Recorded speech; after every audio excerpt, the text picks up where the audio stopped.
आज जो हमारे गेस्ट हैं उनके YouTube के ऊपर एक नहीं, दो नहीं, 17 चैनल्स हैं और 18 मिलियन से ज्यादा सब्सक्राइबर्स हैं। उनका इंग्लिश में भी है चैनल, हिंदी में भी है और लैंग्वेजेस में भी है। उनके चैनल का नाम है Josh Talks. Please give an energetic and warm welcome Supriya and Shobhit.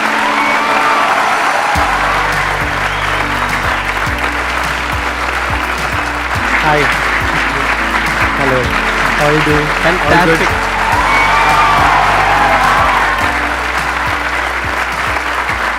Please have a seat. कितने लोग हैं आप में से जिन्होंने जोश टॉक्स की वीडियोस देखी हैं? सबने देखी है, ऐसा कोई नहीं होगा जिसने नहीं देखी होगी। हाँ। लेकिन एक और इंटरेस्टिंग बात, कितने लोगों ने इनको आज से पहले देखा है? एक ने। तो आज आप देखने वाले हैं और समझने वाले हैं कि जोश टॉक्स के पीछे की जो टीम है, यानी कि जो फाउंडर्स हैं, उनकी क्या विजन थी कि जिस वजह से जोश टॉक्स इस लेवल पे पहुंच पाया जिस लेवल पे आज है। फर्स्ट ऑफ ऑल, जब 2014 में हम जोश टॉक शुरू कर रहे थे, आपका the biggest motivational seminar ever was the most inspiring thing on the internet. And कई बारी हमने उसको शायद 5-6 बारी देख रखा है तब भी, और उसी की वजह से कहीं ना कहीं जोश टॉक्स हमने स्टार्ट किया था। अरे वाह, क्या बात है।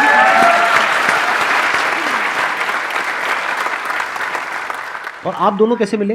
तो एक्चुअली हम लोग एक बर्थडे पार्टी पे मिले थे और वहां पे आपका डिस्कशन ये हो रहा था कि हम जोश टॉक शुरू करेंगे। एग्जैक्टली, देखो कितने कोई अजीब हो सकते हैं कि बर्थडे पार्टी पे भी दो लोग मिल रहे हैं और यही डिस्कस कर रहे हैं कि हम लोग आई थिंक 20 साल के थे। तो ये क्वेश्चन सबके दिमाग में आता है, राइट, कि करियर में आगे क्या करें, प्लेसमेंट्स के लिए बैठे या ना बैठे, खुद का बिजनेस शुरू करें या ना करें। तो हम लोग भी यही डिस्कस कर रहे थे कि सब लोग इतना कंफ्यूज्ड हैं और कोई एक प्लेटफॉर्म नहीं है जो लोगों को डायरेक्शन दे सके। एंड आई थिंक वो 1.5-2 घंटे बस हम एक दूसरे से ही बात करते रहे। उसके बाद काफ़ी सारी कॉन्वर्सेशंस वाइट बोर्ड सेशंस में बदल गई और फिर हमने एक अजीब सा लोगो बनाया पहला हमारा, जो एक्चुअली फ्लेम्स होती थी। तो हमने जोश को लिखा और उसके साथ आग लगा दी। एंड वी सेड कि बस यही करना है। आपको था शुरू से कि आग लगानी है। हाँ, ठीक है। Absolutely. आपने जो अपना ये चैनल शुरू किया था वो इंग्लिश में किया था, लेकिन आज की डेट में हिंदी वाला जो आपका चैनल है वो सबसे बड़ा है। उस पे ज्यादा सब्सक्राइबर्स हैं और इंग्लिश वाले पे कम है कंपैरेटिवली। हमने जब इंग्लिश में शुरू किया वो हमारा स्टार्टिंग पॉइंट था, लेकिन जो हमारी ग्रोथ हुई वो एक्चुअली हिंदी की वजह से हुई। फिर हमने 6 और रीजनल लैंग्वेजेस में लॉन्च किया, तो मराठी, तमिल, तेलुगु, मलयालम, पंजाबी, बंगाली। तो आज की डेट में जोश टॉक्स 10 लैंग्वेजेस में है। मुझे वो दिन याद है जो स्टार्टिंग वाले थे, इतना डर लगता था कि क्या कर रहे हैं, यूट्यूब चैनल बना रहे हो। और तब यूट्यूब बड़ा नहीं था जैसे आज है, तो किसी को समझ नहीं आ रहा। हम घर पे भी बात करो, बोल रहे तुम क्या कर रहे हो, मतलब ये क्या करने की कोशिश कर रहे हो। और जब स्पीकर्स को इनवाइट करना था तो बहुत ही फनी। तो हमारे फर्स्ट स्पीकर जिनको मैंने कोशिश की थी इन्वाइट करने की, वो थे पापा सीजे, जो एक बहुत ही बड़े कॉमेडियन, स्टैंड अप कॉमेडियन है। तो सुप्रिया और मैं क्या करते थे, उनके सारे शोज देख के ना कहाँ पे शोज हो रहे हैं वहां चले जाते थे। अब टिकट लेने के पैसे तो थे नहीं, तो हम क्या करते थे, शो के बाहर वेट करते थे। तो हम 4-5 शोज गए। जो 5वें शो गए ना, वो हो रहा था साइबर हब में, और बाय चांस उस दिन उनका असिस्टेंट नहीं आया था। तो शो के बाद उनको अपना 1-2 बैग खुद उठा के लेके जाने पड़ रहे थे और सुप्रिया में भाग के गए। हमने एक बैग पकड़ लिया और हमने बोला हम आपको गाड़ी तक ड्रॉप कर देते हैं, हम फैंस हैं। और वो 4 मिनट की वॉक में from the auditorium till dropping him to his car, we convinced him कि आप जोश टॉक्स में आके टॉक। क्या बात है।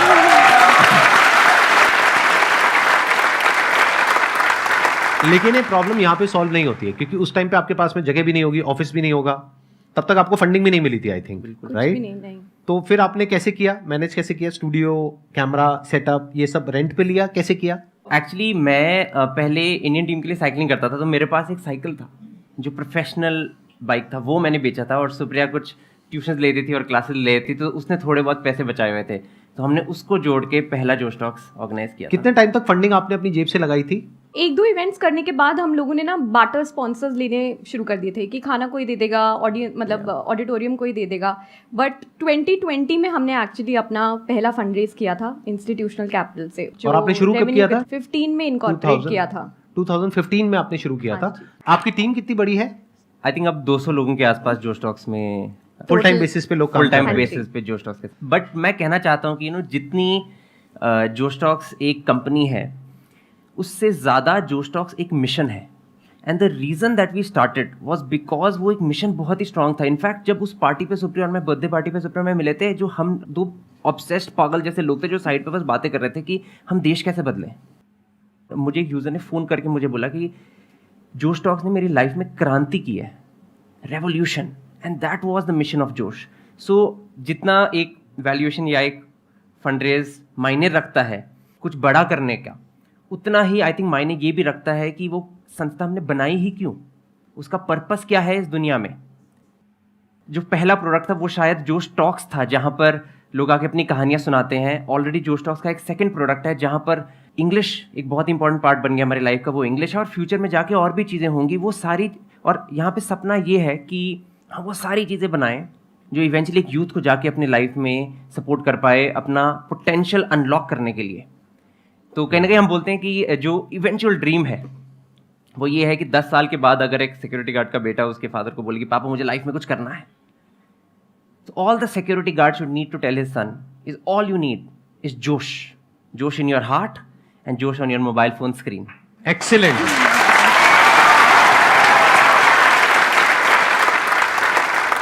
Q&A सेशन शुरू करते हैं। मेरा क्वेश्चन ये है कि जब आपने ये करना स्टार्ट किया तब आपके पास ऑब्वियसली काफ़ी सारी डिफ़िकल्टीज आई होंगी, फेल्यूर्स आए होंगे, तो आपने इस सब से कैसे डील किया? मैं इसको और थोड़ा एक्सटेंड कर देता हूँ क्वेश्चन को कि आपने अपनी पूरी जर्नी में जब तक आपने फंडिंग रेज नहीं करी थी तब तक सबसे बड़ी प्रॉब्लम कौन सी फेस करी? यानी क्या कोई ऐसा पॉइंट आया जब आपको लगा कि अब आगे नहीं हो पाएगा? आई थिंक आज भी वो पॉइंट्स आते हैं। तो ये ना बोलना कि सिर्फ पहले वाले दिनों में फेलियर होता है, आई थिंक हर रोज़ अगर आप एक बिजनेस चला रहे हैं रोज़ उतार चढ़ाव होते हैं और फेलियर तो बार बार ही आता है, बट वो फेलियर से डील करने की क्षमता बढ़ जाती है ओवर टाइम। बट जो पहला आई थिंक हमारा जो फेलियर था ना, जिसमें मतलब रोने निकल गए थे, वो था जब हम लोग लीप कर रहे थे 2016 में जो त्यागराज स्टेडियम में था।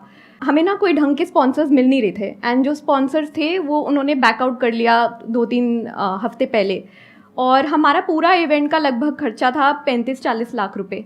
हमारे बैंक अकाउंट में शायद बचे थे 8 लाख रुपए। हमारे पास प्रोडक्शन वाले को देने तक के पैसे नहीं थे।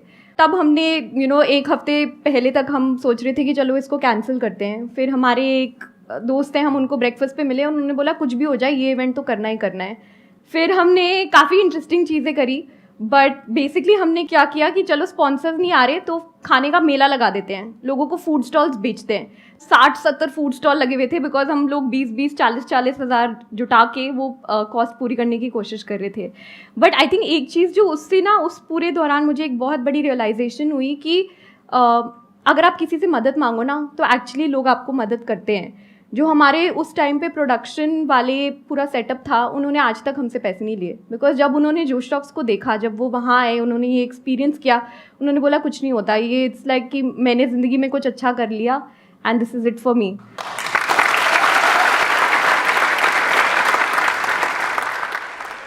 मैम मैं आप दोनों से यही चीज़ पूछना चाहता हूँ, लाइक इतने बड़े लेवल पे आप दोनों काम कर रहे हो, आप दोनों के बीच में कभी ना कभी क्लैश तो हुआ होगा, लाइक कभी ना कभी अभी आते हुए भी हुआ था। क्लैश लाइक फंडिंग यहाँ डालें, फंडिंग यहाँ डालें, या किसी और को बुलाएं, ऐसा कुछ? क्लैशेस तो हर को फाउंडर्स के बीच में होते हैं, क्लैशेस हर तरह की रिलेशनशिप में होते हैं, घर पे भी होते हैं, राइट। बट आई थिंक जब आपका पर्पस आपके उस क्लैश से ज़्यादा बड़ा हो, जब आपको पता है कि आप किसी मिशन पे काम कर रहे हैं, आपको अपना एंड गोल दिख रहा हो कि हम दोनों उसी रास्ते में चल रहे हैं, तो आई थिंक कि आप चीज़ों को रैशनलाइज करना शुरू कर देते हैं। एंड ऐसी काफ़ी सारी सिचुएशंस होती हैं जब हीटेड आर्ग्यूमेंट्स हो जाती है, फिर हम लोग ब्रेक ले देते हैं कि चलो ठीक है 30 मिनट बाद मिलेंगे, थोड़ा ठंडा होके। फिर ज़्यादातर ऐसा ही होता है कि हम लोग दोनों सेम चीज़ ही कह रहे होते हैं, बस वो दूसरे शब्द में कह रहे होते हैं, इसलिए वो लड़ाइयाँ शुरू हो जाती हैं। बट एक बार ही आप उसको थोड़ा ब्रेक डाउन करो, थोड़ा टाइम दो एक दूसरे को और बोलने की वो स्पेस क्रिएट करो, तो अपने आप ही प्रॉब्लम सॉल्व हो जाती है। आपकी सबसे लंबी लड़ाई कब तक चली है? मतलब कितने दिन तक चली है या कितने टाइम तक चली है? ऐसा कभी हुआ आई थिंक वो नियर बाय वाले ऑफिस में हुआ था ना एक बारी। क्या हुआ था? एक बारी लंबी चली एक और ये मैंने देखा है, ये पता है बड़ा मजेदार। आपको एक पॉइंट बताता हूँ, यहाँ पर अभी आपने एक चीज ऑब्जर्व करी होगी, लड़कों को याद नहीं रहता है। मुझे याद ही नहीं रहता। मेरी वाइफ मेरे को कहती है ना, जब मतलब घर पे ऐसा कुछ भी कि भाई ये हुआ था इतने साल पहले, मैंने कहा क्या हुआ था, मेरा भी एक बिल्कुल यही एक्सप्रेशन होता है, क्या हुआ था, कुछ हुआ था, क्या लड़ाई हुई थी, अच्छा, और उसको एग्जैक्ट याद होता है। उसको पूरा वर्ड टू वर्ड पूरी पिक्चर याद है, पूरा वो सारा बता देगी। उस टाइम पे आपने ये कलर के कपड़े पहने थे, ये आपने कहा था, ये फिर ये हुआ था, फिर ये हुआ था, फिर ये हुआ था। मैंने कहा अच्छा जी हुआ होगा, आप कह रहे हो तो सही होगा। हाँ, एनी हाउ आप लोगों ने ऐसा भी कुछ किया होगा कि अपना काम डिवाइड कर रखा होगा, अपना अपना डिपार्टमेंट अलग अलग डिवाइड किया होगा ताकि कॉन्फ्लिक्ट होने के चांसेस ही कम हो। ऐसा कुछ किया आप लोगों ने, या एक ही डिपार्टमेंट को आप दोनों हैंडल करते हैं? हमने ये काफ़ी कोशिश की है कि जो भी हम चला रहे हैं वो सिर्फ हम दोनों पे डिपेंडेंट ना रहे। तो हमारे 6 से 7 कोर टीम मेंबर्स हैं जो डिफरेंट डिपार्टमेंट्स या टीम्स को हैंडल करते हैं। और फिर शोभित और मेरा रोल भी काफ़ी डिवाइडेड है। जैसे मैं बिजनेस को देखती हूँ और फंड रेजिंग, इन्वेस्टर्स एट्सेट्रा, और शोभित प्रोडक्ट संभालता है।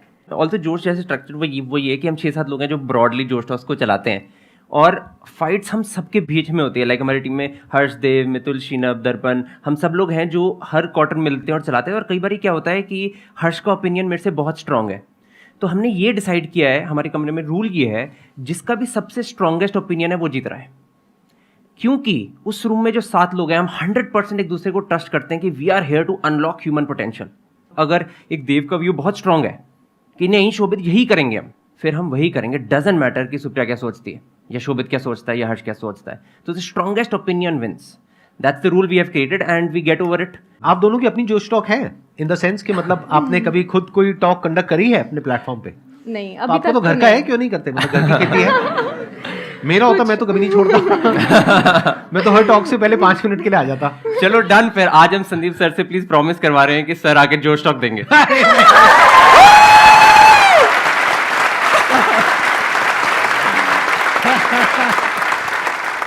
मेरी प्रॉब्लम क्या है मैं बता देता हूँ, मैं क्यों नहीं जाता हूँ। क्योंकि आप में से कुछ लोगों को लगता भी होगा कि मैं कहीं जाता क्यों नहीं हूँ। उसके पीछे रीजन है कि मेरे को हर तरह के लोग हर जगह से अप्रोच कर रहे हैं। तो अगर मैं किसी भी एक भी जगह जाता हूँ तो बाकी लोग बुरा मान जाएंगे कि आप यहां क्यों नहीं आते हो। तो मैं सबको एक ही बात कहता हूं कि मैं कहीं भी नहीं जाता हूं। तो अगर मैं कहीं भी गया तो मैं गया।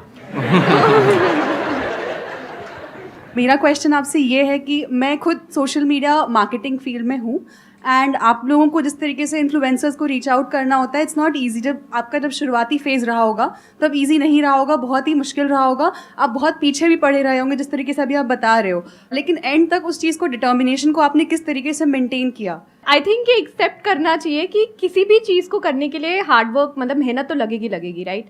तो ऐसा नहीं है कि पहले हमारे लिए डिफिकल्ट था और आज आसान है, सब लोग आ रहे हैं जोश टॉक्स पे और बहुत इजी हो गया है। पर्सनली जो हमने तब करी थी और जो हम करते आ रहे हैं फॉर इन्विटेशंस और लोगों को लाने के लिए, स्पेशली बिकॉज आपका ये फील्ड है, इसकी आप उन पे ना अटके रहिए, उनके नेटवर्क को मैप करिए। ठीक है कि अगर चलो मैं संदीप जी का एग्जाम्पल देती हूँ, बट अब हमको पता है संदीप जी की वाइफ कौन है, राइट, वो क्या करती हैं, वो कहाँ काम करती हैं, क्या हम उनको रीच आउट कर सकते हैं कि प्लीज़ जब आप घर पे डिनर खा रहे होगे तो एक बारी बोल देना उनको, जोश टॉक्स दे दे। बट ऐसे ही कर करके even from a professional space, अगर आप किसी फेमस सेलिब्रिटी को इनवाइट करना चाहते हैं तो आप उनका पूरा नेटवर्क को मैप करिए और देखिए कौन आपको एक वार्म इंट्रोडक्शन दे सकता है। And the second thing is कि मैं तो बहुत बड़ी बिलीवर हूँ लिंक्डइन और कोल्ड ईमेल्स में। अगर आप बहुत शिद्दत से एक मेल लिखोगे ना जिसमें आप अपनी कहानी लिखोगे और बोलोगे कि मुझे हेल्प की ज़रूरत है, तो सब हेल्प करेंगे। तो आप बस मतलब जुटे रहिए, लिखते रहिए, लोगों को पहुँचते रहिए, और हेल्प चाहिए होगी तो मुझे ईमेल कर देना, मैं भी हेल्प कर दूँगी।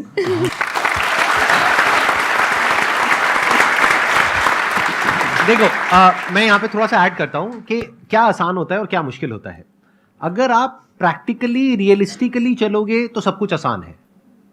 अब प्रैक्टिकली रियलिस्टिकली चलने का मतलब क्या है कि अगर आज ये किसी को अप्रोच करेंगी, 10 में से 5 लोग हाँ कहेंगे, 10 में से 5 लोग ना कहेंगे। आज अगर आप किसी को अप्रोच करोगे तो 100 में से 1 हाँ कहेगा या कहेगी, 99 ना कहेंगे। अगर ये बात आपको पता है तो बहुत आसान है। 100 ईमेल भेजने में क्या देर लगती है? कितनी देर लगती है मुझे बताओ? एक ही तो ईमेल है, वही तो कंटेंट है, बस उसमें नाम ही तो चेंज हो रहा है। 1 घंटा, 2 घंटा, 3 घंटा, 4 घंटा, इतना तो आप इंस्टाग्राम पे डेली टाइम पास करते हो रील्स देख करके। सही कह रहा हूं, गलत कह रहा हूं? तो क्या गया आपका? कुछ भी नहीं, 4 घंटे तो लगे। तो अगर आपको पहले से पता है तो आसान है। हाँ, अगर नहीं पता है तो बहुत मुश्किल है।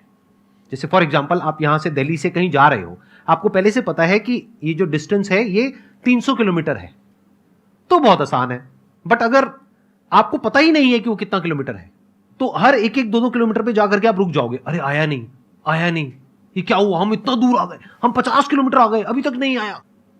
तो अगर आपके जो गोल्स हैं वो रियलिस्टिक हैं, प्रैक्टिकल हैं, तो सब कुछ आसान है। फिर अपने माइंड में आप बिठा सकते हो कि 100 ईमेल्स भेजना आसान है। जब मैं आसान है बोलता हूं, मैं ये नहीं बोलता कि आपने एक को भेजा और एक से रिस्पॉन्स आना आसान है, नहीं। 100 ईमेल्स भेजना आसान है, 100 पे भी रिस्पॉन्स नहीं आए तो 100 और ईमेल्स भेजना आसान है। और जब एक दो को आप अप्रोच कर लेते हो ना, तो धीरे धीरे एक नेटवर्क बनने लग जाता है। आज जैसे हमारा एक तरह का एक नेटवर्क बन गया है कि आज मेरे शो में जो भी लोग आए हैं, अगर उनमें से किसी की भी कॉन्टैक्ट डिटेल इनको चाहिए तो ये हमसे ले लेंगे, हमें किसी की कॉन्टैक्ट डिटेल चाहिए होगी तो हम इनसे ले लेंगे। तो बेसिकली एक नेटवर्क बन जाता है। जब आप किसी से मिलते हैं या आप उनसे कोई हेल्प लेते हैं तो आपको हमेशा दिमाग में ये ज़रूरी है रखना कि मैं उनकी कैसी हेल्प कर सकता हूँ या कर सकती हूँ, या मैं उनकी सहायता कैसे कर सकता हूँ। तभी एक रिलेशनशिप बनती है जो over a period of time last कर पाती है। ये नहीं है, क्या होता है ना, कभी कभी लाइक अभी काफ़ी लोग हम लोगों को भी मेल लिखते हैं, वो हमेशा होता है कि वो बस बिना किसी ऑब्जेक्टिव की हेल्प मांग रहे हैं या बिना किसी ऑब्जेक्टिव की चीज़ें मांगी जा रही हैं, तो उससे काम नहीं चलता।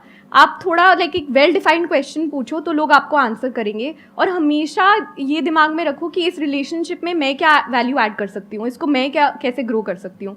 Because at the end of the day everyone is just about relationships. जितना आप रिलेशनशिप को ग्रो करोगे उतनी ही सबकी तरक्की होगी। मैम मेरा क्वेश्चन आपसे है, तो मैंने खुद का अपना इंस्टीट्यूट स्टार्ट किया है अभी। स्टार्टअप में मेरा बिजनेस पार्टनर, मेरा जो पार्टनर है वो मेरा ब्रदर ही है। बट एक्चुअली होता क्या है कि सब जैसे आसपास के जो लोग होते हैं वो देखकर ये कहते हैं ये तो बहुत छोटी है, हाइट में छोटी है, ये वो, मतलब बहुत कुछ ऐसा होता है, सुनने को मिलता है, बट ये कुछ नहीं है। तो बहुत ज़्यादा ना डिप्रेस, मतलब ऐसा होता है कि कई बार हम सोचते हैं कि नहीं, इसको बंद कर देना चाहिए।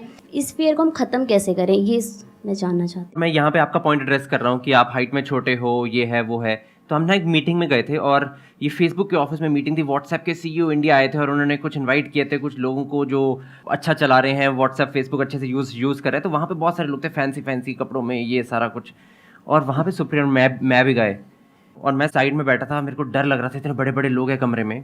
सब लोगों ने को कुछ बताना था थैंक यू करने के लिए व्हाट्सएप के बारे में या उनको बताना कैसे यूज़ कर रहे हैं। सब ने बोला और फिर एक बारी ना सुप्रिया की टर्न आई बोलने के लिए। सुप्रिया ने शायद 1.5 मिनट के लिए बोला सिर्फ, बट उस बात में इतनी डेप्थ थी, इलोक्वेंस थी कि उस व्हाट्सएप ने फिर इनवाइट किया सुप्रिया को मिलने के लिए। तो अगर आप में डेप्थ है ना, आप किसी की टेंशन मत करो, आप अपने आप पे फोकस करो, अपनी डेप्थ बनाओ और अपने आप को कॉन्फिडेंस करो कि आप कर सकते हो। जब टाइम आएगा ना, दुनिया देखेगी। आप कोई भी काम करेंगे ना तो क्रिटिसिज्म तो आपको मिलेगी। लोग बोलते हैं छोटे हैं, मैंने आज 4.5 इंच की हील्स पहनी हुई हैं। अगर उनको यही दिखाना है कि हाइट पे मैच करने से मतलब आपका जोश मैच हो जाएगा तो हम वो भी कर लेंगे। तो आप हमेशा अगर कोई आपको क्रिटिसाइज कर रहा है ना, उसको आप फेस वैल्यू पे लो। उनके अंदर की इनसिक्योरिटीज़ हैं जो वो आप में कमी निकालने की कोशिश कर रहे हैं, और ये हमेशा होता है। अभी तो आपने अपना बिजनेस शुरू करा है, जब आप इन्वेस्टर से पैसे मांगने जाओगे एज अ फीमेल तब भी आपको प्रॉब्लम होगी। फिर आपके पेरेंट्स बोलेंगे आप शादी कर लो, शादी के बाद बोलेंगे बच्चा कर लो। तो हमेशा ये प्रॉब्लम्स तो अब बढ़ने वाली हैं, तो इसको एक्सेप्ट कर लेते हैं और बस आप जुटे रहो। किसी भी बिजनेस को सक्सेसफुल होने में 7 से 8 साल लगते हैं ताकि वो सस्टेनेबल हो। अपने आप में बस बिलीफ रखना है। अगर आपको सेल्फ डाउट हो जाएगा ना तो आप आगे नहीं बढ़ पाओगे। बस जुटे रहो एंड मतलब सब कुछ आसान है।